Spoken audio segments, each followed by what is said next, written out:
अभी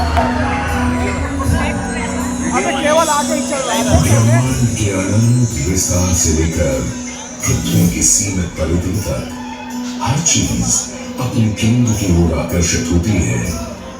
इस पृथ्वी पर एक ऐसा केंद्र है जो न केवल मानवता की आस्था और भावनाओं को बल्कि उनकी आत्मा की गहराइयों को भी अपनी ओर खींचता है।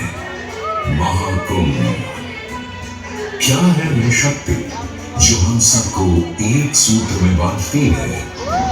उत्तर है गंगा।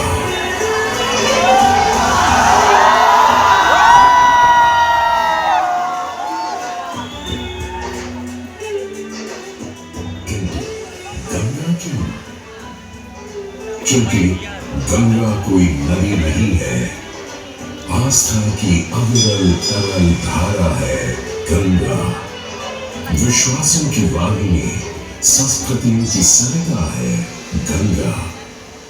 और इस स्थान पर, इस प्रयागों के राज में श्वेत रंगा गंगा का संगम होता है अपनी दो बहनों श्यामल वर्ण यमुना और अदृश्य सरस्वती से। और इस त्रिवेणी संगम के कारण ही यह जगह इतनी महत्वपूर्ण हो जाती है। गंगा के उद्गम के बारे में जो पौराणिक कथा प्रचलित है वो बड़ी ही रोचक और मनमोहक है। तो आइए क्यों न आज हम आपको गंगा अवतरण की कहानी सुनाएं, दिखाएं। नानी का राजा बलि पर करता था दम, पूरी पृथ्वी पर फैला था उसका ही आतंक। उसके आतंक को रोकने विष्णु ने धरा एक रूप, 52 अंगुल का बौना बनकर पहुंचे जहां था भूत।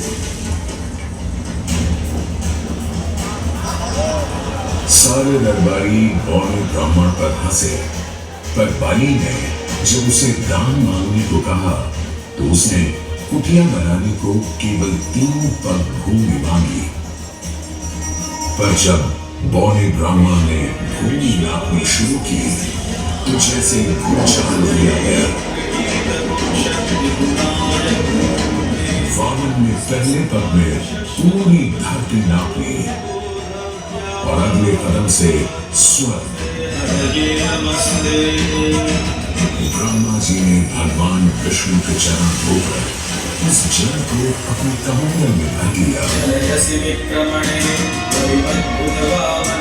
और अब वामन अवतार ने अपना तीसरा पग बलि के सिर पर रख उसे पाताल लोक भेज मुक्ति दे दी।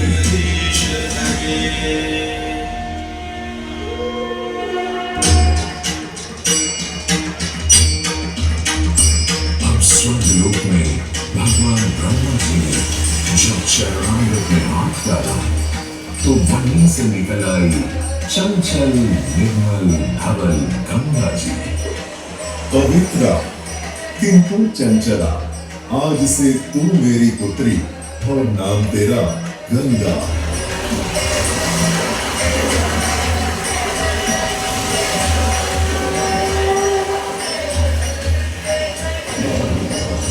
उधर कुछ समय बाद सतयुग में इक्ष्वाकु कुल के सूर्यवंशी राजा सगर ने सारे संसार को जीतने के लिए एक अश्वमेध यज्ञ का संकल्प किया।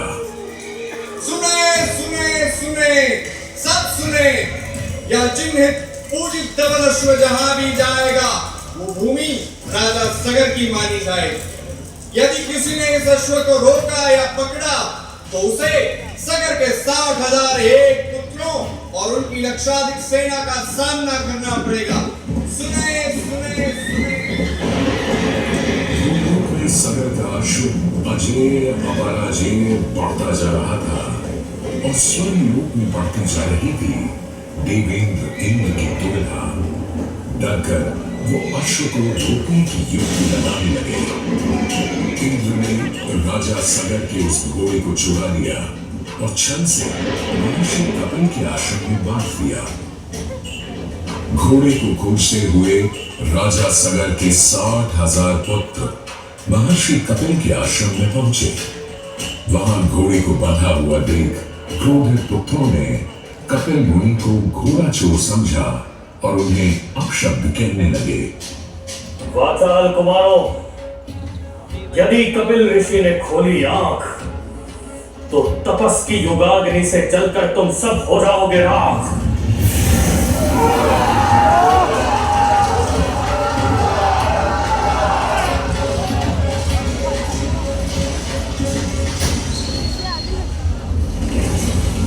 उधर सगर थे चिंतित, न अश्व का पता था न पुत्रों का कोई समाचार।